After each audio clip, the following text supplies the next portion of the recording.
Sir, ഈ അടിയന്തര പ്രമേയത്തെ ഞാൻ എതിർക്കുകയാണ് സാർ.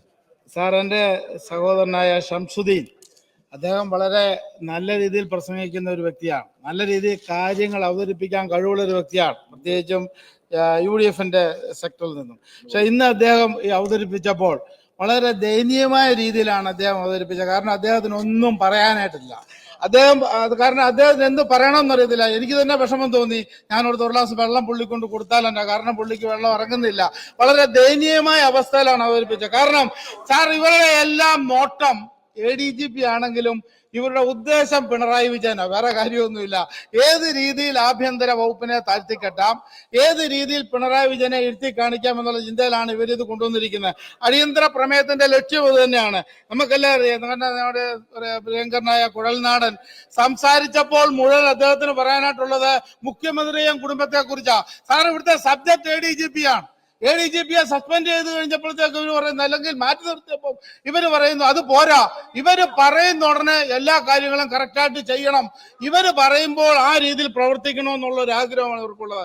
സാർ, ഇങ്ങനെയൊന്നും അല്ലല്ലോ ഒരു ഗവൺമെന്റ് ഭരിക്കേണ്ടത്. ഒരു ഗവൺമെന്റ് അതിൻ്റെതായ രീതികളും സംവിധാനങ്ങളും ഉണ്ട്. അത് വളരെ നല്ല രീതിയിലാണ് സഖാവ് പിണറായി വിജയൻ നടത്തുന്നെന്ന് വ്യക്തമായ ധാരണ ഈ നിയമസഭയ്ക്കുണ്ട്. അത് ഞങ്ങൾക്കും ഉണ്ട് സാർ. അതുകൊണ്ട് ആവശ്യമില്ലാത്ത രീതിയിലേക്ക് പോകുന്ന നിങ്ങളുടെ ഈ രീതികൾ ശരിയല്ല സാർ. വളരെ ക്ലിയർ ആയിട്ട് പറഞ്ഞു കഴിഞ്ഞാൽ എന്നെ കൊണ്ട് ഇവർ സംസാരിപ്പിക്കാൻ അനുവദിക്കത്തില്ല. ഇവർ പല കാര്യങ്ങൾ പറഞ്ഞുകൊണ്ടിരിക്കും, വളം വെച്ചുകൊണ്ടിരിക്കും. അത് അവരുടെ ലക്ഷ്യമാ. ഈ സത്യസന്ധമായ കാര്യം പറയാൻ ഇവർ സമ്മതിക്കത്തില്ല. സാർ, ഈ സ്വർണം പിടിക്കേണ്ടത് ആരാ? പോലീസാണ്. പോലീസ് എവിടുന്നാ സാർ സ്വർണം പിടിക്കുന്നത്? സാർ, കസ്റ്റംസ് അല്ലയോ സ്വർണം പിടിക്കേണ്ടത്? അപ്പൊ എന്തുകൊണ്ടാണ് കേന്ദ്ര ഗവൺമെന്റിനെ ഇവര് പഴിയാറാത്തത്? ഇവർക്ക് പറയാനായിട്ടില്ല. അപ്പൊ എയർപോർട്ടിൽ നിന്നും സ്വർണം ഇറങ്ങി വരുന്നത് കസ്റ്റംസ് ത്രൂ ആണ്. അത് വെളിയിലിട്ട് പോലീസിനെ പിടിക്കുന്നുണ്ടെങ്കിൽ സാർ, അത് പോലീസിന്റെ കഴിവല്ലയോ? അപ്പൊ ഇങ്ങനെയുള്ള കാര്യങ്ങൾ ചെയ്ത പോലീസിനെ ഇവരെന്തിനാ ഇരുത്തി കാണിക്കാനായിട്ട് അവരുടെ പേര് ദോഷകരമായ രീതിയിൽ കൊണ്ടുവരാൻ ഇവരാഗ്രഹിക്കുന്നത്? അപ്പൊ പോലീസിനെ പ്രശംസിക്കുക ചെയ്യേണ്ടത്. ഇവര് പറയുന്ന ഓരോ കാര്യങ്ങളും RSSും CPM-ഉമായിട്ട് ബന്ധമുണ്ടെന്നുള്ള നമുക്കറിയാം. കൊച്ചിലെ മുതൽ നമ്മൾ കേൾക്കുന്നതാണ്. RSSകാർ CPM-കാരന്റെ തല വെട്ടിയ ചരിത്രമേ ഉള്ളൂ. ഒരു കോൺഗ്രസ്സുകാരന്റെ തല RSSകാരൻ വെട്ടിയതായിട്ട് കേട്ടിട്ടില്ല. ഇവരും കോൺഗ്രസും ഇവരുമായിട്ടാണ് ബന്ധമുള്ളെന്നുള്ള കാര്യത്തിൽ ഒരു സംശയവുമില്ല. അതുകൊണ്ട് നമുക്ക് പറയാനായിട്ടുള്ള വിഷയം ഇതാണ്. ആവശ്യമില്ലാത്ത ഉമ്മാക്കി കാണിച്ചൊന്നും പിണറായി വിജയനെ പേടിപ്പിക്കേണ്ട. ഈ നിലപാട് വളരെ ശക്തമായിട്ട് എടുക്കും.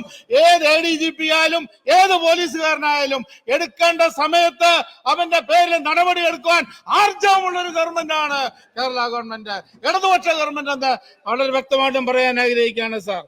എനിക്ക് പറയാനായിട്ടുള്ളത്, പൊന്നാനി MLA നന്ദകുമാർ വളരെ നല്ല രീതിയിൽ കാര്യങ്ങൾ പറഞ്ഞു.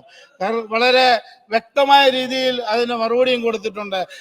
നിങ്ങളുടെ ഈ സമയോചിതമായിട്ടുള്ള സന്ദർഭോചിതമായ ഈ പ്രഹസനമൊക്കെ വിട്ടിട്ട് വളരെ നല്ല രീതിയിൽ കാര്യങ്ങൾ ചെയ്യാനായിട്ടുള്ള ഒരു സംവിധാനത്തിലേക്ക് പോകണം. ഏത് വ്യക്തിയാണേലും ഞങ്ങൾ സസ്പെൻഡ് ചെയ്യേണ്ട രീതിയിൽ സസ്പെൻഡ് ചെയ്തിരിക്കും, നടപടി എടുക്കേണ്ട രീതിയിൽ നടപടി എടുത്തിരിക്കും. ഒരു വിട്ടുവീഴ്ച ഞങ്ങൾ കാണിക്കത്തില്ല എന്ന് വളരെ വ്യക്തമായിട്ട് എനിക്ക് പറയാനായിട്ടുണ്ട് സാർ. കാരണം SP-യെ കുറിച്ച് ഇവർ പറഞ്ഞു, സുജിത് ദാസ്, അദ്ദേഹത്തെ സസ്പെൻഡ് ചെയ്ത രീതികൾ കാര്യങ്ങളൊക്കെ തെറ്റാണ് സാർ. പല പോലീസുകാരും തെറ്റായ രീതിയിൽ പ്രവർത്തിക്കുന്നവർ കാണും. അത് മനസ്സിലാക്കി കഴിയുമ്പോൾ അവരുടെ പേര് നടപടിയുണ്ട്. അത് ഒരു സംശയമില്ലാത്ത കാര്യമാണ്.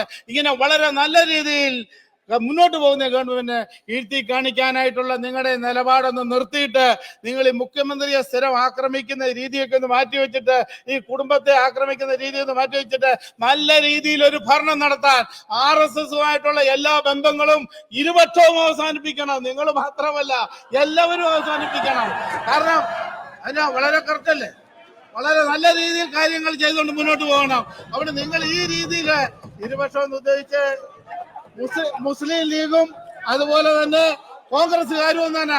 അതാണ് വളരെ വ്യക്തമായിട്ട് പറഞ്ഞിരിക്കുന്നത്. നിങ്ങളത് തിരുത്തണ്ട. അല്ല, ഞാൻ LDF-കാരനാണല്ലോ. ഞാൻ പറഞ്ഞത് മുസ്ലിം ലീഗും കോൺഗ്രസ്സുകാരുമായിട്ടുള്ള RSസുകാരായിട്ടുള്ള ബന്ധത്തെ കുറിച്ചാണ് വ്യക്തമായിട്ട്. അത് നിങ്ങൾ വളച്ചൊന്നും ഓടിക്കണ്ട. ഇരുപക്ഷം എന്ന് പറയുന്നത് നിങ്ങൾ രണ്ട് കക്ഷിയായിട്ടല്ലേ ഇരിക്കുന്നത്. നിങ്ങളുടെ കാര്യം എന്താണ് പറഞ്ഞത്? അതുകൊണ്ട് ഇത് വളരെ വ്യക്തമായിട്ടും പറയാനായിട്ടുള്ള കാര്യം ഇത് തന്നെയാണ്. അതുകൊണ്ട് ആവശ്യമില്ലാത്ത കാര്യങ്ങളിലേക്കൊന്നും പോകാതെ ഞങ്ങളെ സ്വതന്ത്രമായിട്ടൊന്ന് ഭരിക്കാൻ വിടണം.